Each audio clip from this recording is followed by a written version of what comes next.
Welcome, guys, to Moombatone Essentials. Now, we have a special topic tonight. We're talking about pursuing music when nobody fucking cares. I left the fucking out, but nobody fucking cares. What's going on, John? How are you? What's good? I am good. And man, this is a topic I know a lot about. We all do. We all been there in all different parts of our career, our journey, still going through it, overcome, then back again, So I figured this would be a good topic to let everybody know who's, just starting out or going through it right now to let them know they're not alone.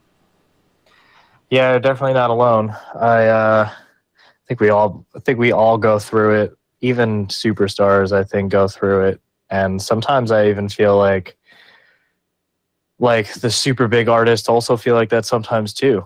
So it's a very interesting place to be. It's very lonely. It can be, man. And I think the biggest thing is trying to get people to see the vision. For me, that's always been my problem, is getting people to see the vision. And then when they're like, yeah, we get it, but for sure they don't really get it.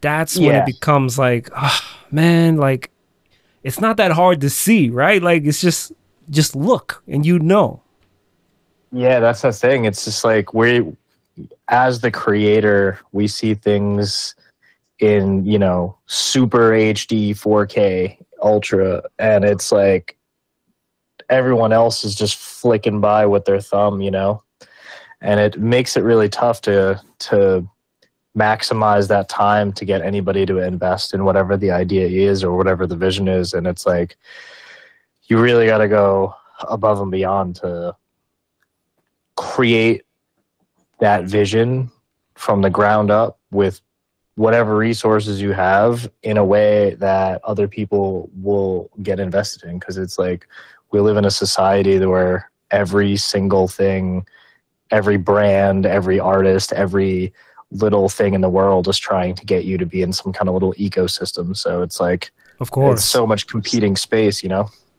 It's such a huge problem, all around. It's overwhelming to think about when you're from a brand building perspective. It's how do I even think about doing that? Yeah. In 2023, and then it's just doing that day in and day out. It's not everyone is a superhero too. And it's we all have jobs and are trying to make it and everything. And it's families. Family. It's tough to even trying to keep the sanity an too. hour sometimes, and it's creativity doesn't work on a clock like that always, and neither does ADHD or anything else that anyone is going through. And it's tough, dude.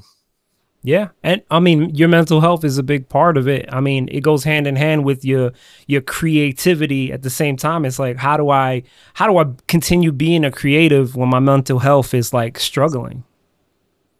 Yeah, you've been going through it longer than me. And I feel like I've been going through it forever. We've been in the game for a long time. And your creativity has always been super inspiring. And no matter how stopped everything has always felt for you, the wheel is turning backwards, you've always just kind of come through the ashes with these sick creative projects. What is your secret? What do you do to keep going when this is just when times are just dark, when it's the darkest of darks? I think for me, it's always been, what's a new skill I can pick up that's going to add to the bigger picture? What do I need to learn that also I can keep in my tool bag that can make the thing that I really love doing even better? And for me it was always art, the design stuff was always something that I got myself into. And then from there, it became, the pursuing the music thing is number one. And then when I had to take a break from that, it was all right, I still love art. I still love music. What else can I add? So it was okay, film. So film stuff is something I always wanted to do, always wanted to learn. So I dove right into that head first, started taking photos, and then from photos to video and so on and so on. So it's okay, now I have another tool, in my tool bag that can contribute to the main goal, which was continuing to make music and do it because I love it. So it's like every time I felt like I was at a certain point where it's like, okay, I feel like I've mastered this enough. Let me take a step back. I put in my 10,000 hours and let's create some music. You know, let's create something cool. Let's find something to be inspired by. Let's find something to, you know, like this game changer shit that I could just make better. You know, like that's always been my way of doing these things. Yeah, and it's super interesting too because you have this way of reinventing yourself that also contributes to the other things at the same time, but also is a totally new path. It's always really cool to see, but it's also kind of funny too. Like we're very similar in how we do that. I kind of do the same thing. We've definitely learned like different skills and stuff like that, but for sure. Me and you have always been like fiercely independent. So it's like, I wonder how that is for others. I'm sure a lot of people pick up skills and you know, they always keep sharpening the blades. But some days I'm just like, man, I wish I just wouldn't do that. I wish I would just focus on one thing. I wish I would just work on music. Like, I wonder how much time I maybe would have cut off of quote unquote making it or whatever.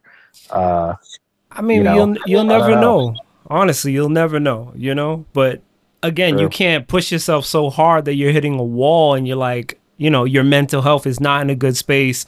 You know, you're not looking at things clearly. That's another problem there too, man. Like looking at things from like a clear-headed perspective is like really hard sometimes when you're in it. Like when you're like deep in the creativity and like you got the tunnel vision, the blinders on, you're not seeing anything from an outside perspective is really, really hard, you know, like to maintain and then, you know, be like, all right, am I still on the path? Am I not on the path? Why can't anybody see that this is the path and this is going to work? Like this, you know, like it sometimes you got to take a step back in order to really see like what steps you need to make. You know, or if the path you're going down is even the right path. It could be that too, as well.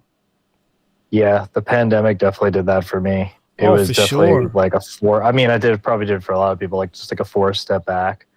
And then that really opened my eyes. And I had to do that with Moombahton too. Like you know, even at times before the pandemic, like I really had to step away from this thing for a while to gain clarity on like what the bigger picture of my whole life and, you know, and place in music was. And I think you probably went through something similar too, it looks like. But yeah, you know, I think we both have like a few times, and it's a tough, weird place to be in because you're just like, damn, I just invested so much time into this thing and I still don't feel like anyone, you know, gets it. And you know, I just have this strong vision for it. It sucks that I couldn't go through, but like I need to evolve at the same time. There's like that, you know, evolutionary need to just want to push forward no matter what. Exactly. After a certain point. And like, I think it's really good that we get to that point, you know. I think no matter what, even if it's disappointing, like I didn't really make it in Moombahton or whatever you're doing, you know, whoever's listening, related to whatever you're doing. But you know, it's important you hit that wall because, you know, you may circle back to it or you're going to use those skills towards something else, and you would have needed those skills anyway. So 100%. And I love hitting that wall. You know, I learned to love it over the years because like in the beginning, it was like super frustrating in the beginning. But, you know, now I love it because it's like, I know when I step back and I put things in perspective, when I come back to it, I'm going to do something even cooler. You know, like I'm going to do something even better. And it's happened to me, it's happened time and time again. And, you know, one of my best friends tells me the same thing. He's like, yo, every time you start something new that you're passionate about, you go like 1,000% all in and make it even bigger than the last thing you did. So it's like, that's a fact. So it's like, I know once I hit that wall, it's like, I'm good. You know, I'm good. I don't need to do this right now. I don't need to put the pressure on myself. What else can I do? What can I step outside the box and do something that's going to contribute to this later on once I come back to it and then do something even better? You know, like even that's why I slowed up with Moombahton, because it's like, I don't want, and I tell this to people all the time, I don't want to do the same things I've already done. You know, like my catalog and all the shit I release speaks for itself.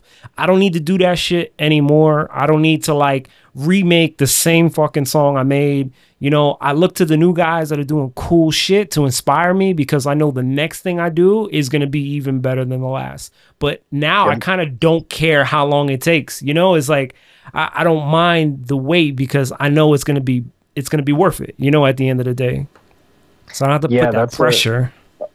That's a very interesting point. It's like when, and I felt like that a lot too when I finally decided to move on from the genre. Like it gives you the ability to just kind of not care in the best way. Like, yeah, you know, now I can kind of just be a fan. If I do want to like work on something, I can do it at my own pace. I don't feel like there's like constant competition or anything like that. And, you know, like no matter how many times people tell you like, oh, it's not a competition, you got to just do your own thing, blah, blah, blah. Like, you know, that's just naturally how things are, at least for me and you. And like, you know, that's the game, dude. You know, that's what exactly. it is. But it's really nice and freeing, like creatively, to kind of just like put that to bed. Just so you can have that peace and clarity. It's great.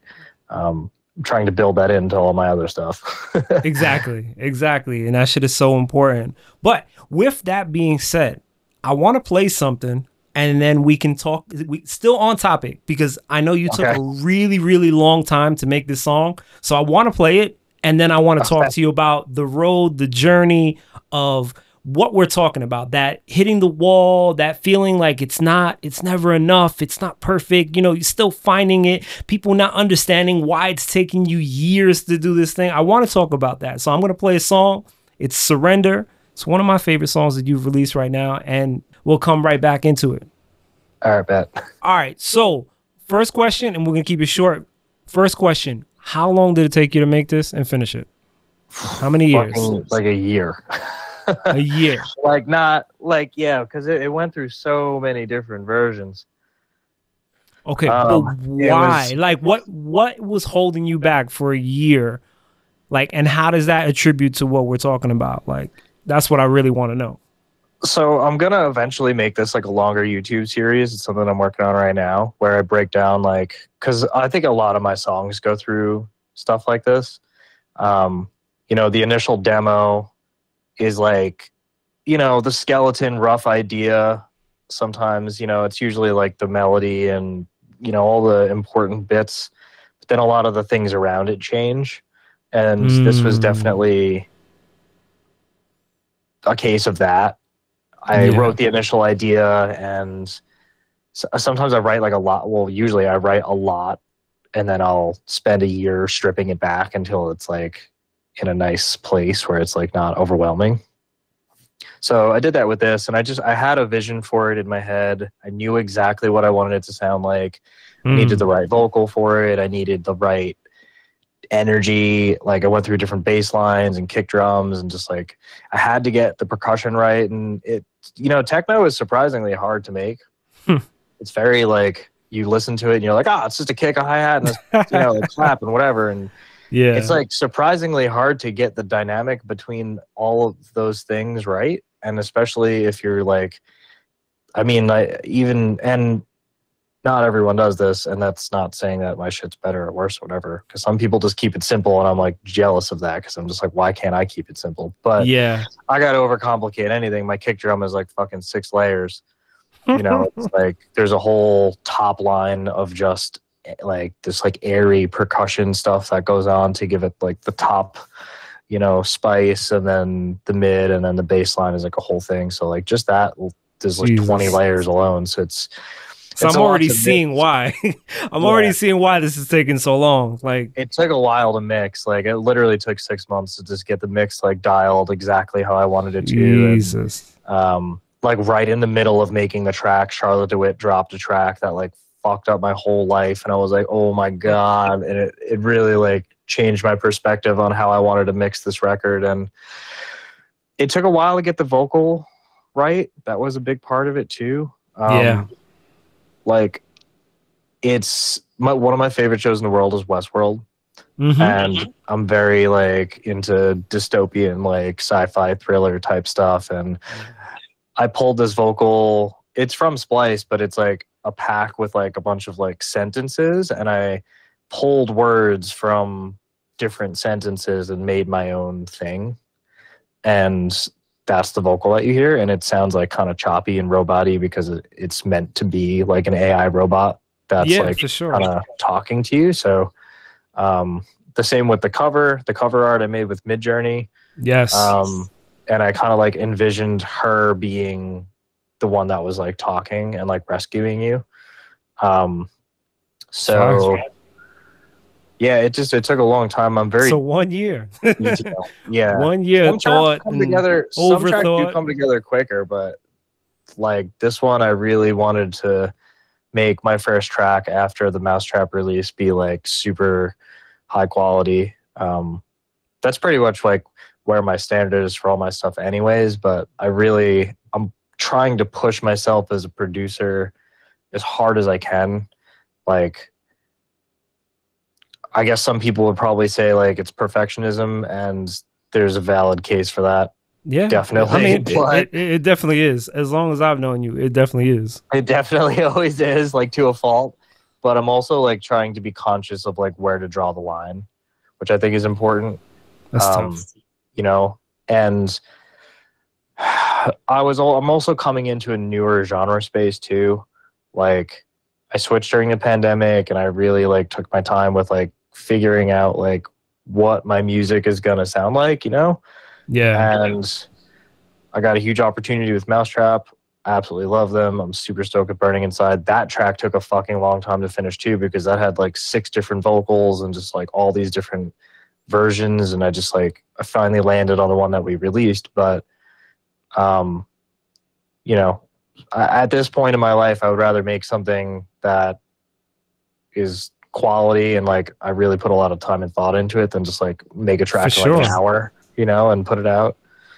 And I think that sentiment right there what goes along with what we're talking about, you know, is like, even though it may feel like, you know, the whole world is moving, you know, at a speed, you know, that might be leaving you behind, so to speak, you know, you're still putting the time and effort into creating something that, you know what, if I go now, like, and this song is out, I'm happy, you know, like I'm really happy that the way this is, you know, because it could be hard to see that, you know, I know a lot of artists that put out shit and it is absolutely terrible sounding, or they just put like, okay, here's a EP a month or EP every couple of months of songs that is like, you just didn't care. Like, you're just releasing stuff to release stuff.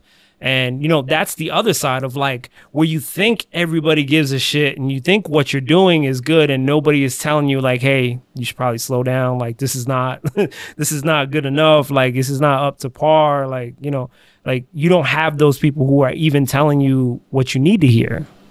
Yeah, it's really complicated. Yeah, there's a lot of points there. It's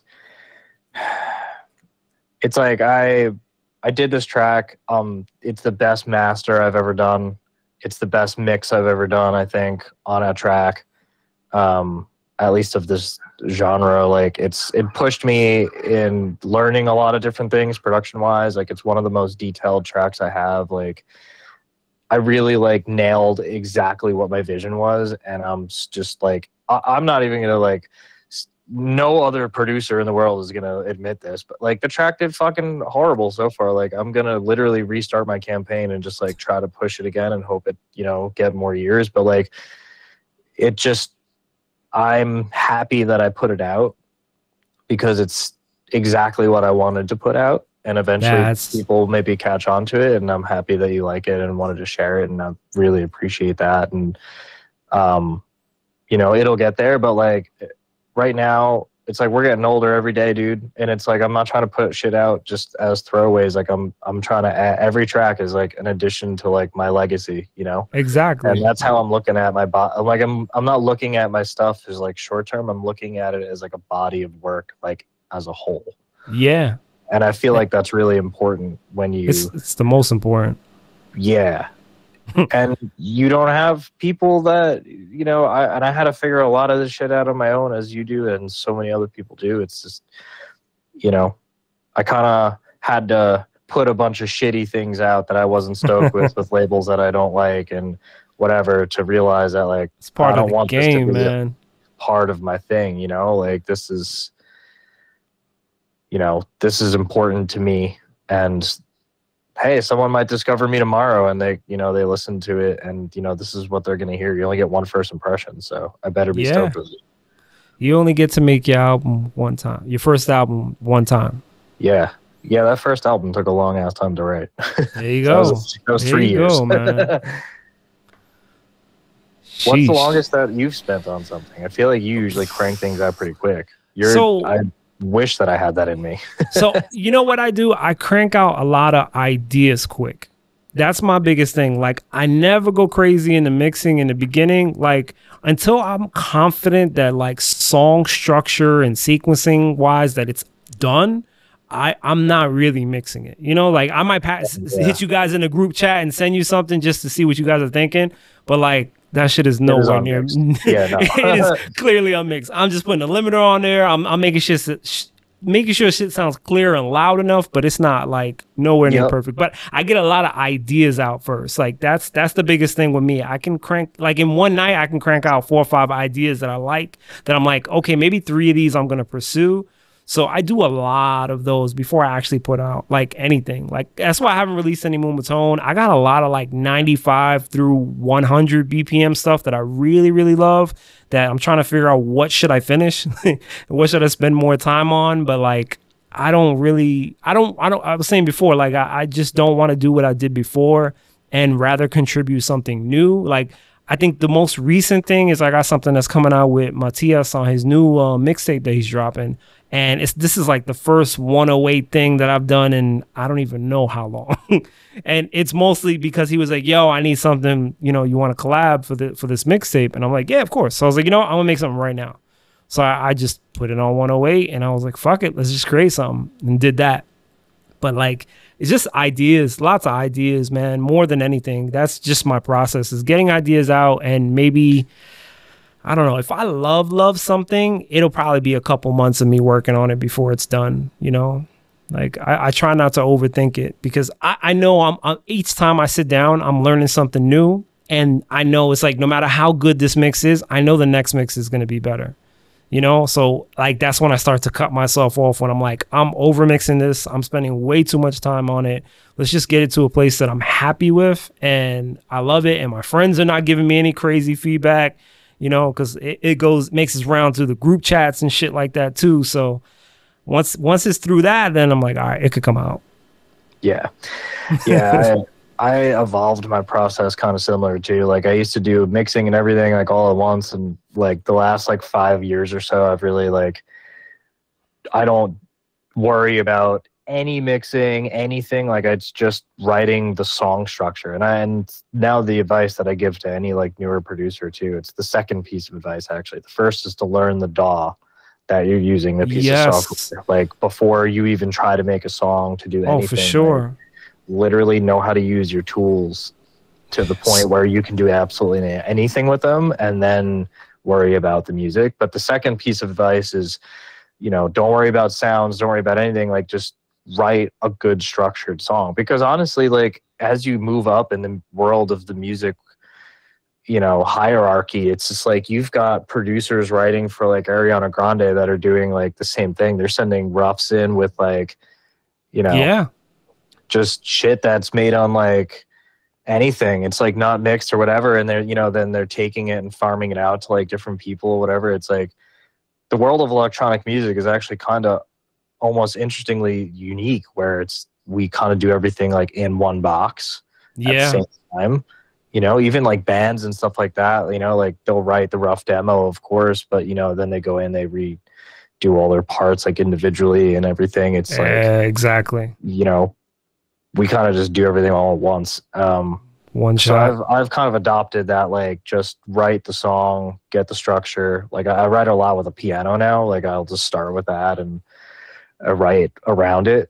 And I could crank ideas out and, you know, but I won't like officially be like, all right, this is a demo, a song, until I have like a full structure of like something to work with now. For sure. Whereas I used to, like 5 years ago, I used to be like, oh, I wrote like an 8-bar loop, like, you know, and then torture myself trying to make that a song instead of just like, you know, being all right, that's a cool idea. Like I'll recall that later. You know, now I got like a whole folder of shit that I just like, oh, let's see if this fits with this, you know, like building a library is like super important in that regard. So.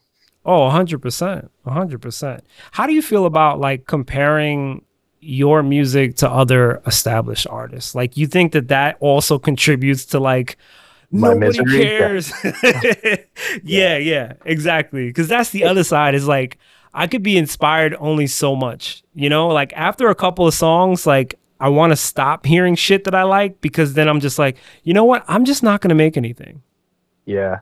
It's tough. Like, I think everyone's journey through this is unique, and mine has personally just been like, obviously comparison is the thief of joy. We all know that. And it's really hard in the current, like just social climate to ignore absolutely everything. And I feel like it's like toxic positivity when people are like, oh, you can't compare yourself to others and you got to just walk around and pretend like no one else exists. And it's fucking hard, dude, when you're competing for the same opening slots, when you're trying to release on the same labels, when you're, you know, there's only so many opportunities out there in whatever place, you know, you're trying to be. And, you know, it's, of course, it's extremely tough.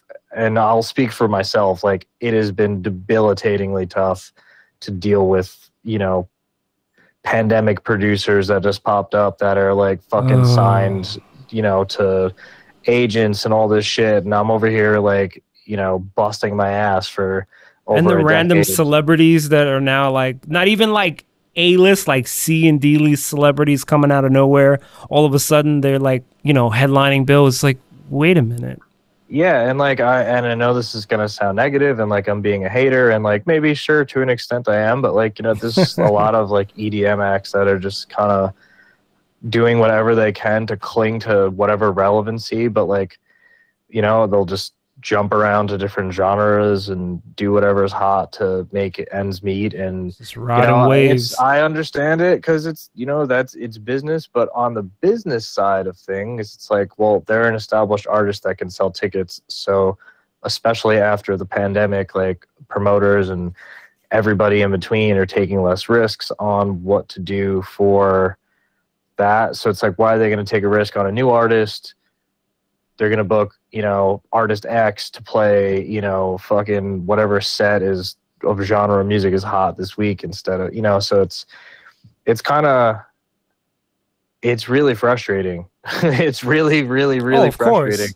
Of course, you know, and it I is. know that sounds like I'm just being negative, and sure, there's a, you know, I got to only focus on me, and that's something that I'm really, really, really trying to work on. It's very difficult, but to answer the question, it's got to be explained. It's tough. Like, you know, the music doesn't necessarily bother me. It does when it's like, I guess it's all like subjective, right? Like someone could be like, oh, this is great. And someone could be like, oh, this is terrible. For sure. Like, yeah, it's a very, I'm really doing a lot personally, like on a personal journey right now to just kind of, that is what I'm really trying to tune out the most. I'm trying to kind of like just look towards people that I want to be happy for instead of looking at things and that goes exactly to what we were saying before. Really having those blinders on, and you know, the tunnel vision can also be like a huge plus in the factor, because you know, if you're letting guys like that eat you up inside, that shit can diminish your whole fucking creativity, your whole passion, everything. Just be all gone. Well, it just adds up after a while, you know, but it's like, it goes, the reason why I'm explaining it like that is because it's like, it all goes back to like the same thing. It's like, how do you survive when you feel like no one really cares? And it's, you know, when you're sitting in bed late at night and you're just like, why am I even doing this anymore? You know, like this fucking idiot who I saw the other day, you know, isn't even doing anything and and I'm over here struggling. It's like, it's a really easy trap to fall into. And that's something that I'm learning in therapy and with like really good friends, or just like constantly trying to beat positivity into my brain. You know, shout out to you, Max, Jess, you know, like always reminding me of that. And it's super important. It's easier said than done for some people. For me, it's really difficult. And that'll probably be a journey that never stops. But 100%. it adds up. But Dude. you'll be working on it. Adds up. It does add up, but the fact that you're taking the steps to work on it is really, really important. And it gets easier, with time. I found that it gets a lot easier with time. I mean, listen, you are 100% know like the road I've traveled, for the most part. So it's like I've been on highs and lows, and like I would say that whole Ricky Vaughn time was like a lot of me just tunnel vision. All I did was create music. I didn't care what people were saying. I didn't care like where the industry was going and who was doing what. And, it was all about just creating. And it showed so much too, man. Like that stuff was like incredible. Exactly. Like just absolutely incredible. Thank you. And, it just made me put more time and energy into what I was doing, like, I mean, look at the art. The art for all those projects was all done by me, promo material, booking my own shows, like all that was just energy I pushed back into myself, invested the time into learning and creating and, doing cool shit at the same time and not caring, like I got a lot of like licensing placements during that time because of that, which was really great. I was really happy for that because it came in a time that, I just wasn't paying attention to anything else. I wasn't expecting it either, but I was putting in the work, So it's like, if you can internalize that and like, just be like, you know what, I just need to focus on me and nothing else. You can do amazing shit, man. Yeah, it's good to have that positive reinforcement built into like within yourself. Like I feel like that's like a big journey that I'm trying to go on right now, is just having like building the ability to do that tunnel vision, so I can look back on it and be like, look at what I did during, like I want to be able to make that unfiltered music, and I'm still like terrified to show it to people, but like I am slowly like doing that, and I feel like it all eventually will hopefully come around in a way where it just kind of clicks in my brain, where it just kind of fixes me. But of course.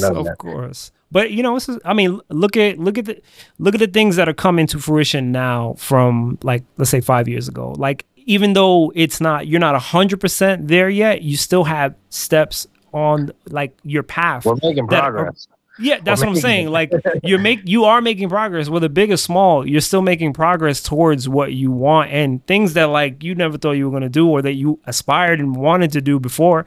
I mean, when you told me you're moving to LA, I was like, oh shit, that's a big step. From leaving Long Island going straight to LA. Nobody nobody's there, like no support system. Yeah. You created your own environment, your own eco space, and navigated through it. And now, I mean, look at all the things that you're doing. It's still a big deal. It's a huge deal. I'm trying to just be grateful for those things. I gotta remind myself of those things all the time. Every day I go outside, I like walk to Starbucks and just like walk around, look at a palm tree, and I'm just like, I can't believe I'm here still. It's fucking crazy. Exactly. Like 15-year-old me would never believe that I'm here. For sure. Ever. Exactly. I think that we owe ourselves the ability to go back or kind of go back in our own minds and be like, yo, look what I did, dude. Exactly. That shit speaks volumes, bro.